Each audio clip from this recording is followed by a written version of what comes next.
Mazz's Tears. Yeah, those are the tears of a clown. Mazz's Tears. The second tier. Hold on, let me get my pen. Mazz's Tears. Dallas.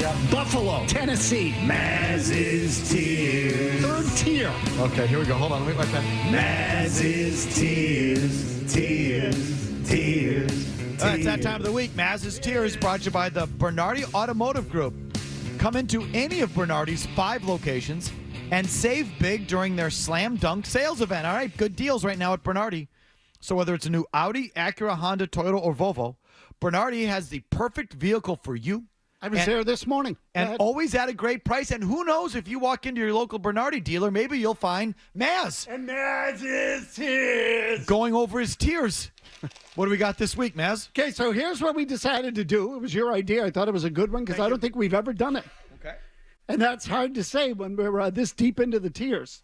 So as you said, Christian Campbell, Garrett Crochet, players who signed contracts with their existing team that fans are happy about. So this then raised the question of These teams, are you going across all the sports? No, or just in Boston? in Boston. Got in it. Boston with their existing teams. Yep.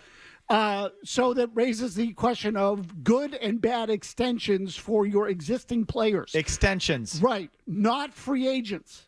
We made this clear. So Manny Ramirez, No good. David Backus, No good. name it. We're not talking about free agent signings from different teams. We're talking about extensions on current players. Now, I had to, this gets into some gray area, so let me just give you one quick example that I asked who also was not eligible. This player was not eligible.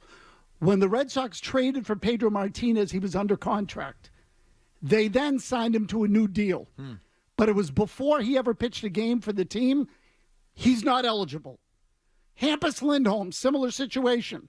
They acquired him and extended as part of the Immediately? trade. I think it was part of the trade, if I remember right. If it was immediate, he's not eligible. Okay, not eligible. Okay. Now, if you find that, Hampus Lindholm was actually extended after the fact, I don't think he was based on the quick research that I did. Yeah. This was a hard one to research. Yeah, let me I say that up understand. front.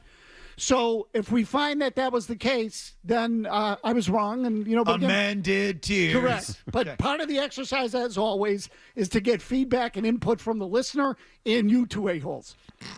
So we're going to Don't start. talk about Jimmy and Kevin like that. Go ahead. So I did 4 tiers, starting with the deals that were good, working towards the deals that were awful. Oh, okay. So tier Okay. 1 is the worst. Tier 1 is the worst. Oh, so these are the worst extensions in Boston sports Yeah, history. I did more of a best to worst, because I wanted to include some of the good ones. Understood. So it's really kind of... I understand. Best to worst. The way I categorized them was great, good, bad, horrendous. Love it. Okay? Let's go. Okay, so we're going to start with best. This is tier 4.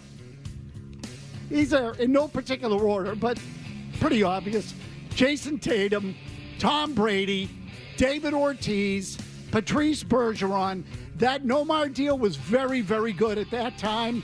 And Brad Marchand, who I also think they got for below market and got basically Hall of Fame numbers out of him. Absolutely. Okay, now let me just say that I think every player on that list, with the exception of Nomar, is probably going to the Hall of Fame. A lot of people think Marchand's going to the Hall. I think he's sort of on the line. Yeah. But, Bergeron's going, Ortiz is in, Brady's going to go, Tatum's going to go. And I would say that they're all below market except Tatum. Right. And then, you know Tatum's what? market. Right. And in 3 years, who knows? Still worth it. Correct. Absolutely, he's worth it. No question about it. Okay, tier 3. These are the good deals. And Not again, great. Good, not great. yeah, good. Players who were worth the money that you paid them. You ultimately drafted them and you had them in-house and then re-signed them to a new contract.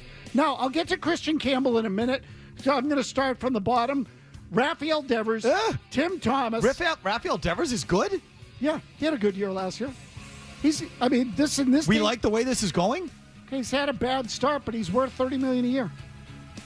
I'm not. Suck on that, Felger, is what he's telling you. I'm not willing to put it in a good tier yet. Okay, No way. Tim Thomas won a cup after he signed his deal with the Bruins. Teddy Bruschi, Willie McGinnis, Ty Law.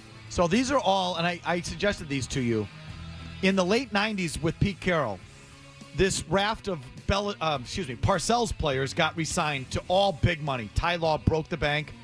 TJ had a good deal. Willie McGinnis got a good deal. And as the Pete Carroll years sort of fizzled out, we all looked at those deals and said, ooh, you overpaid. They got fat and happy, overpaid, can't make the club from the tub. Like, it all felt like it didn't feel right. And then when Belichick came in and Brady took over and they turned it around, it was all justified. Yeah, it went the other way. Yeah. So, yes, they proved to be worth it ultimately. Go ahead, Vinny. Put that back up if you don't mind. So I got up to Jaylen Brown, right? Jaylen Brown, Paul Pierce, David Krejci, and I throw Crochet and Campbell on this list just because we have a show to do today. I think they were both good decisions by the Red Sox. I'll give it to him. Okay? Now, this is where it gets interesting. Nice. Tier 2, bad decisions. Not horrendous, but bad. Randy Moss. True. Charlie McAvoy. Taylor Hall. Oh, I forgot they signed him? They did sign Taylor Hall. Remember they signed him to... yeah, six a year. Yeah, right, exactly right. My good memory.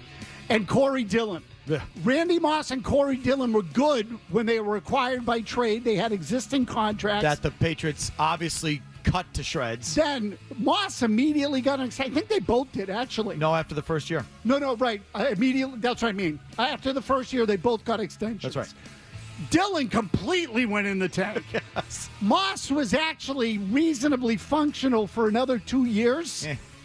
But he started to go, he never repeated what he did in year one. And then by the third year of that next deal, he was a complete pain in the ass. So I would say they didn't, they were both bad. All those were bad decisions in the end. However, none of them really become quite horrendous until you get to this group. And right now there is a 1A. There should be a number one of all time. Yeah, that one I think is obvious if we're on the same page. So go ahead, Vinny, put it up there. Horrendous. Aaron Hernandez. Aaron Hernandez to me is number one. Oh, I went Jeremy Swayman. Okay, Chris Sale. Okay. Josh Beckett, who they then had to trade right away to the Dodgers, dump the money. Jeremy Swayman, and the player's not important enough to put on this tier. I don't know who this player is. The defenseman for the Bruins. Sarge? Do you remember this? Mike Riley? They had a defenseman named Mike Riley that they acquired in a trade. When? 2017. He's a left shot defenseman. I had to ask someone about this, and I put him on the list just for this reason, because no one would remember it. They then signed him to a 3-year contract for $10 million, and he spent the entire time in Providence. He sucked. He sucked. Oh, my God, did he suck. So you say Swayman is like 1A. I think Chris Sale's 1A. I think Sale's the worst of the worst. Okay, so because Swayman has time to dig himself out of it. Correct. Sale's a done deal. So I thought about Swayman in tier 2 just because it's here early in the contract. F him. He's tier 1. Recency bias. As it stands right now, that's looking like the worst extension in Boston sports history. We have a show to do today. Thank you. The Swayman decision looks horrible. Horrible. But again, that group really, there's some bad deals on that top list. Oof. Sale, horrendous. So, Sarge here. Swayman, awful. And, Aaron Hernandez was. Well, fair enough. I know, extenuating circumstances. Sort of off the grid, but bad. But horrible decision. Not good. All right, there's Mazz's. Suck it, Joe. Sorry, Mike. So you can weigh in on that.